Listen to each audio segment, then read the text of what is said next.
ఇక మూడో ఆప్షన్కి వెళ్తే నా ప్రకృతి పద్ధతిగా ఆహారం తీసుకోవడం అని చెప్పేసి పెట్టానండి. సో చాలా మందికి జస్ట్ ఒక చిన్న వర్డ్స్ మాత్రం ఐడియా ఉంటుంది, వాతం పిత్తం కఫం అని చెప్పేసి ఐడియా ఉంటుంది. సో నా ప్రకృతి ప్రకారము ఆహారం తీసుకోవడం అంటే యాక్చువల్లీ దానికంటే ముందు ఒక చిన్న టాపిక్ తెలిసి ఉండాలండి. కఫము వాతము పిత్తము అసలు ఏ ఏజ్ వాళ్ళకి లొకేట్ అయి ఉంటాయి, ఎవరెవరికి లొకేట్ అవ్వ ఉండవు అని చెప్పేసి ఎవరికి తెలియకపోవచ్చు. సో ప్రతి ఒక్క హ్యూమన్ బాడీలో, ప్రతి ఒక్క మానవ శరీరంలో ఈ ఐదర్ ఫీమేల్ కావచ్చు మేల్ కావచ్చు అండి, అందరికీ వాతము పిత్తము కఫము 3 రకాలైనటువంటి ఫ్యాక్టర్స్ ఉంటాయండి. గుర్తుపెట్టుకోండి, 3 రకాలైనటువంటి ఫ్యాక్టర్స్ బాడీలో ఉంటాయి. సో ఎబోవ్ హృదయ కఫ లొకేట్ అయి ఉంటుంది. హృదయం నుంచి అంబ్లికల్ అంటే బొడ్డు వరకు పిత్తం ఉంటుందండి, కిందికి వెళ్తే వాతం ఉంటుందండి. సో ఈ 3 ఈ వేటి స్థానాలలో అవి లొకేట్ అయి ఉంటే మాత్రమే జబ్బులు రావండి. అలా కాకుండా ఉల్టా పల్టా అయిపోయి ఒక ప్లేస్లో ఉన్నటువంటి దోషం ఇంకో ప్లేస్కి వెళ్తే జబ్బులు చేస్తుంటాయండి. ఇది పెద్ద టాపిక్, దీని గురించి నేను తర్వాత నెక్స్ట్ క్లాస్లో చెప్తాను. కానీ ఇక్కడ నా ప్రకృతి ప్రకారంగా ఆహారం తీసుకోవడం అంటే నేను ఇంకొక విషయం ఏంటంటే 18 years below or 20 years below వాళ్ళందరికీ కఫ ప్రకృతి ఉంటుందండి.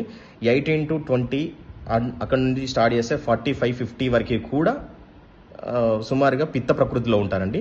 55, 55, 60 ఏవో దాటిందంటే అందరికీ వాత ప్రకృతి వాళ్ళకి డామినేషన్ క్యారెక్టర్స్ ఉంటాయి. సో ఖచ్చితంగా వాళ్ళకి ప్రకృతులు ఉంటాయి, బట్ డామినేషన్ క్యారెక్టర్ అనేది మాత్రము ఏజ్ని బట్టి మాత్రమే ఉంటుందండి. ఇది కొంచెం సబ్జెక్ట్ కన్ఫ్యూజింగ్ ఉంటుంది. మళ్ళొకసారి దయచేసి అర్థం కాకపోతే ఈ థర్డ్ టాపిక్ అనేది ఒకసారి మళ్ళీ రివీల్ చేసుకొని ఒకసారి వినండి. సో ఈ నా ప్రకృతి ప్రకారంగా ఆహారం తీసుకోవడం అంటే 18 బిలో ఉన్నటువంటి వాళ్ళు కఫ ప్రకృతిలో ఉన్నప్పుడు వాళ్ళు దానికి అపోజిట్ డైరెక్షన్ ఆఫ్ ఫుడ్ తీసుకోవాలి. అంటే కొంచెం వేడిగా ఉండే ఆహార పదార్థాలు, లేదంటే ఫ్రెష్ తొందర జీర్ణమయ్యేటువంటి ఆహార పదార్థాలు ఇలాంటివి తీసుకోవాలి. అంతేగాని నాకు ఆల్రెడీ జబ్బు చేసింది, లేకపోతే నాకు ఆల్రెడీ కోల్డ్ కాఫ్ ఉంది కదా, అంటే కఫం ఇంక్రీజ్ అయిపోయింది కదా, నేను కఫానికి సంబంధించినటువంటి ఆహారాలు తీసుకుంటానంటే కుదరదండి. అందుకని నా ప్రకృతి ప్రకారంగా ఆహారం తీసుకుంటా అంటే నా ప్రకృతి ఏది ఉంటుందో దానికి అపోజిట్ డైరెక్షన్ ఆఫ్ ఫుడ్ తీసుకుంటే మాత్రమే కుదురుతుందండి. అదొకసారి గమనించండి. సో కఫానికి సంబంధించినటువంటి వాళ్ళు ఏంటంటే కఫ ప్రకృతికి ఎలాంటి ఆహారం పడుతుందో అది చూసుకోవాలి. పిత్తం ఉందనుకోండి, పిత్తానికి సంబంధించినటువంటి ప్రకృతి వాళ్ళు ఎలాంటి ఫుడ్ పడుతుంది లేదన్నది మాత్రమే చూసుకొని తినాలి. వాతానికి సంబంధించినటువంటి వాళ్ళు కూడా వాతంకి ఎలాంటి ఫుడ్ పడుతుంది లేదన్నది మాత్రమే చూసుకొని తినాలి. సో నేను అన్ని కలుపుకొని తింటా అన్ని చేస్తా అంటే మన బాడీ ఊరుకోదు, ఎస్పెషల్గా దోషాలు ఊరుకోవండి. సో ఇది ఈ థర్డ్ టాపిక్ బేస్ చేసుకుని ఆయుర్వేదంలో ఒక పెద్ద చాప్టర్ కూడా చెప్పబడి ఉంటుంది. సో దీనికి సంబంధించినటువంటి ఏమైనా డౌట్స్ ఉంటే నన్ను ఒకసారి అడగవచ్చు థర్డ్ టాపిక్ గురించి. సో ఎప్పుడు కానీ అపోజిట్ డైరెక్షన్ ఆఫ్ ఫుడ్ తీసుకోవాలండి.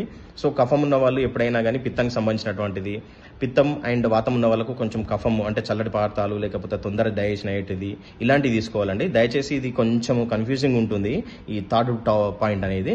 మీరు కావాలంటే మళ్ళొకసారి నిదానంగా ప్రశ్నలు అడగండి, మేము దానికి చెప్పడానికి రెడీగా ఉంటాము, సుముఖంగా ఉంటాము. Thank you. ఈ థర్డ్ టాపిక్ కూడా, ఈ థర్డ్ పాయింట్ కూడా ఎవరైతే ఆప్షన్ పెట్టారో అది కూడా రైట్ అండి. నెక్స్ట్ ఇంకొక పాయింట్లోకి వెళ్దామండి.